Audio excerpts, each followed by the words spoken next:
typically I start off these reviews by kind of giving a quick, IMDb plot summary of the movie, and I could do that here as well, I suppose, but the thing about this film that you have to know going in is it is very much not a traditional beginning, middle, end narrative. This is not a linear story whatsoever. It's constantly bouncing around, very similar to how you would, write a novel, and how you see in novels a lot, where it's told non-linearly,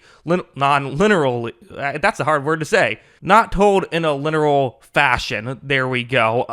But that being said, I think it actually really worked to this movie's favor. I'm not always a fan of bouncing around in time. You're, by definition, spoiling future events, and usually it's for a specific reason. It doesn't always work. Here it did for me. Again, this movie, it basically starts at the climax of the movie. Very early on, at least, it's sort of the climax of the film, and we, at first, don't realize that. And I'm not spoiling too much here. It's something this is what you learn pretty early on into the movie, but, this is all stuff you would get in the first 20 minutes, don't worry. But essentially, the way the movie works is we have, two young men played by Mike Fast and Josh O'Connor. Their characters are Art and Patrick, and they are in a tennis match. And we know a little bit of why Art, the character of Art, wants to win this tennis match. But as we go back in time, we learn more and more about their relationship and more about why this specific tennis match matters so much, to the point where, the suspense that this movie can build using that framing device really works to its favor, I think, and it's kind of all built around that. I think the trailers don't really do this movie justice. When I saw the trailer, I kind of thought it looked like one of those biopic type movies that's just trying to get it's more of like a Oscar contender, maybe a chance for Zendaya to get nominated type of thing. That's what I saw, and I didn't think it looked even like a great one of those. But I think that it's a hard movie to market because so much of what makes it good is the uniqueness of how it's told, not just the events that happen. Because again, kind of by the book, you could argue this is a more traditional love triangle movie with some tennis involved, but the way it is told is what makes this successful. It almost reminds me a bit of, if you saw the movie Monster last year, of it's kind of, as more information goes about, you learn more about the characters. I think the characters of this movie is really where it shines. These characters have to play, at times, decades older or decades younger versions of themselves, and they all pulled it off really well. When I was looking at them, they look like 18-year-olds, or they look like 30-year-olds. That's not easy to do, especially when, there were some slight appearance changes to help out with it. It was mostly just with performance, and the performances were,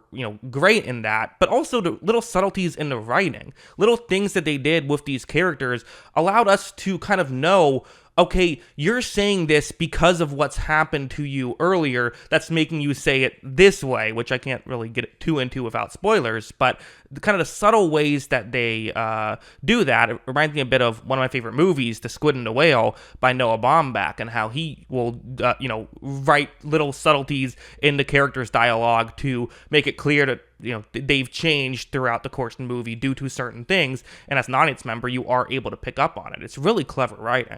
As subtle as this movie can be, it also can sometimes be as subtle as, hitting you over the head with a tennis racket, because there are moments of loudness going on in this film. There are things where it's clearly telling you what's going on, and the musical score has to be mentioned. At times, there's basically just blaring techno music going on in scenes that sometimes you wouldn't even have music at all in, which is, again, an interesting choice, but it really, I thought, added a real life to this movie. This is not a perfect film. There were some moments of, I thought, kind of on-the-nose dialogue, which was weird for a movie that I thought at times had such great writing, for it to also have the occasional, not my favorite, clunky dialogue. Also, the I'm trying to make this a spoiler free thing.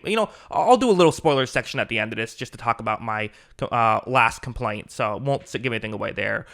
Should mention the director, Luca Guadagnino, I believe is how you say his name. Names are hard. I'm doing my best here, but probably best known for making Call Me by Your Name, which movie I enjoyed, and then also Bones and All, which I never saw. But this directing was really interesting, actually. Some of the camera angles, like there was like a crane shot, I think is how they shot it, but like it didn't need to be a crane shot. It was just like, hey, this could be a fun way to film it, which it was. I enjoyed it. Another shot where essentially the camera was it was a POV of the ball itself as it's going back and forth when they're playing tennis, and like the effort that had to go into filming that must have been really tough. I did notice there were like cuts every time there was it was hit. I was trying to figure out how they filmed it. I think that's how they filmed it, was cutting it there. But yeah, really impressive how they were able to do that. That was super cool.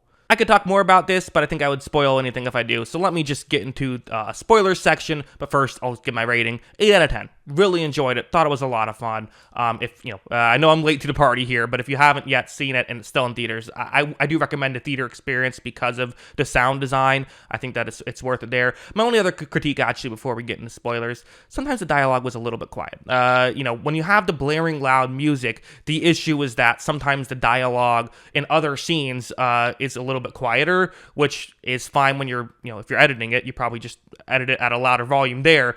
But then when you need to kind of bump it up a little bit, I thought, but maybe it's just my theater, I don't know. But yeah, let's get into spoilers starting now. So if we go to the actual ending of the movie, I think I probably would have given this a 9 out of 10 if it just did like some slight things differently towards the end of the movie, which, hey, they made the movie they wanted to make. I'm not going to say they did it. I don't like to say, oh, you were wrong. I just kind of say like, oh, I didn't love that as much, right? My ratings are a reflection of my experience with the movie, not like, oh, you were wrong about it kind of thing. But yeah, the literal ending of the movie, so if you hadn't seen it but just don't care about spoilers, there's this great build-up, and I think I'm really invested in the tennis match, and I think that, it really gets the suspense going in that moment, and I think that the decisions the characters were making of like, Patrick,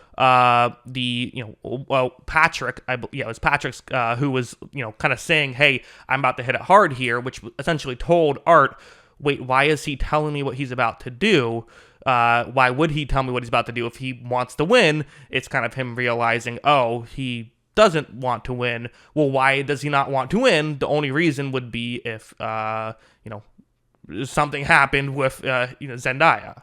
Who, by the way, I barely talked about. Like, Zendaya was amazing in this. I wish I told this in the non-spoilers, so sorry for everyone who bounced out already and doesn't get to hear my thoughts. She was like I haven't really seen a lot of what she's been in. I never watched Euphoria. I wasn't crazy about her performance in Dune. I thought she was like Oscar-worthy in this. I thought she was great. I was actually blown away with, again, like she looked like an 18-year-old and played like an 18-year-old, but then totally looked like played like a 30-year-old. Like the differences in the way she played those sections of her character was fantastic. But okay, I'm getting sidetracked. Back to the literal ending where essentially we're like, okay, who's going to win the tennis match? And they both go for a ball and they end up literally accidentally hugging and then smiling about it, which was like, I get what you're doing. I just, again, this is such a nitpick, but like I do think it kind of made me like, not get the exact intended reaction. I kind of wish they just like, one like fell on each other or something, and it wasn't like a literal hug. It was just kind of like, they were like physically contacting, but not quite like that much. It was just a bit over the top for me. Also, then Zendaya's character then sort of shouts like, oh, come on, like how she did earlier on in the movie, but then smiles, which I have some theories on what exactly this means. Obviously, her character is obsessed with tennis. That's kind of her thing. She's the one who's obsessed with tennis, and and really, she kind of only cares about like the tennis. And when she gets injured, like it's she sort of lives vicariously through Art's character with his tennis. And once Art says he doesn't want to play tennis anymore, well, then she's like, oh, well, like that's her conflict towards the end of the movie. I think you could read the smile in several different ways. You could read it, one way I thought of is maybe this is her way of still getting that satisfaction is by kind of putting Patrick and Art against each other, and that's kind of her way to play, because she got so fired up, like we had only seen her do when she played tennis. And it was kind of her revelation of actually finding something in her life other than tennis that can give her that emotional satisfaction. I don't know, something along those lines. That's not a fully fleshed out thought, but yeah, something like that. That feels like what it's going for. I don't know. I think I would have liked it if it was like a touch toned down, which this is not a toned down movie, so maybe that's not fair to say. Again, I'm not saying it was a flaw in the movie, just not something that I think it took me out of it a little bit at the very end when I was really enjoying that final sequence. Probably would have given it a 9 out of 10 if it didn't end that way for me. But yeah, as a whole, really cool movie. I would love for it to get some attention Oscar season, especially Zendaya, who I thought was great. I'm not sure if it will, just because, I don't know, I feel like it could, for me, for what I've seen, but when I've read online, I just don't think it's that kind of movie. But I really enjoyed it. I would recommend it. What do you think? Let me know in the comments below. Always love hearing from y'all, and of course, as always, thanks for watching.